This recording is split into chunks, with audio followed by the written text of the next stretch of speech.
ndani sana na watu. Ndugu yangu Jula, lakini pia natambua uwepo wa mwenyekiti wetu wa umoja wa kina mama mkoa wa Mara, ikiambatana na mwenyekiti wa wanawake wa wilaya ya Tarime, kina mama kiongozi wa kina mama wa Kiislamu, ndugu Waislamu wote tuliotoka ndani na wale wasiokuwa Waislamu, assalamu alaykum. Nami nimshukuru sana Mwenyezi Mungu kwa rehema hii aliyotujalia leo tunaweza kukutana hapa kwa ajili ya jambo moja la muhimu na kubwa ambalo ni sadaka kwa ajili ya mbele ya ujenzi wa msikiti mkuu wa wilaya ya Tarime chini ya baraza la Waislamu BAKWATA. Kipekee niseme alistahili kuwepo hapa leo Mheshimiwa Mkuu wa Mkoa wa Mara kama mgeni rasmi, na wakati mwingine inakuwa vigumu sana kumwakilisha mtu, lakini kwa uwezo wa Mwenyezi Mungu naamini tunamwakilisha vizuri.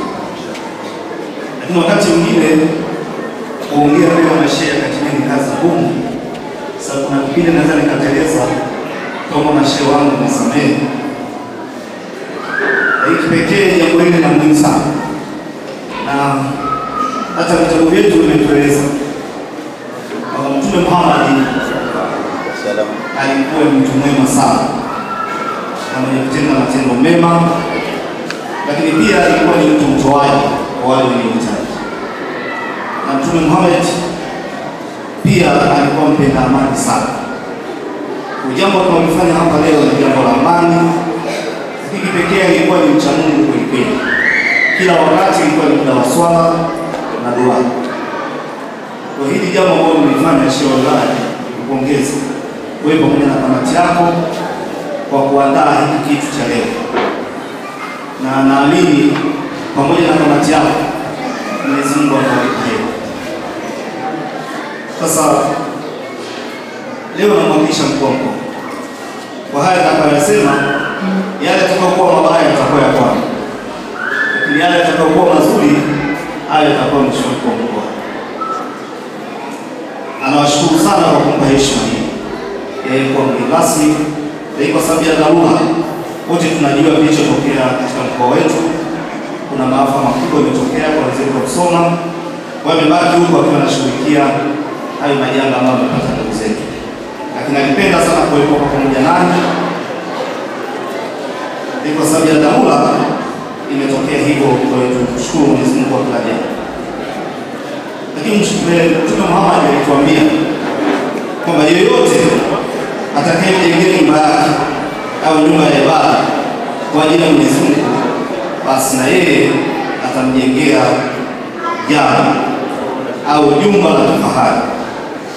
Kwa sisi hapa leo tutafanya kazi kubwa ya kumjengea Mwenyezi Mungu nyumba yake ya ibada kwa kuchangia kile kidogo tulicho nacho, lakini kwa Mwenyezi Mungu ni kikubwa sana. Lakini pia Mwenyezi Mungu anatuambia, Mtume Muhammad anatuambia mkono ulio juu ni bora zaidi ya mkono ulio chini. Kwa wewe utakayetoa kwa mkono wako, basi utakuwa bora sana.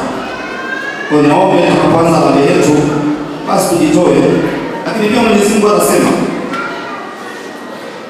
ikiwa mtamnusuru Mwenyezi Mungu na yeye atawanusuru. Kwa hiyo tutakapojenga nyumba hii ya ibada, nyumba tukufu, basi Mwenyezi Mungu atatunusuru pia.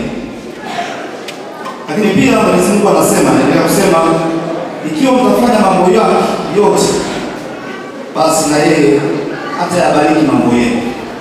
Kwa hili jambo tunataka kulifanya ni jambo la Mwenyezi Mungu. Kwa hiyo waombeni wote tutoe kwa moyo, tukiwa tunamwangalia Mwenyezi Mungu nyumba yake takatifu. Asalamu alaykum.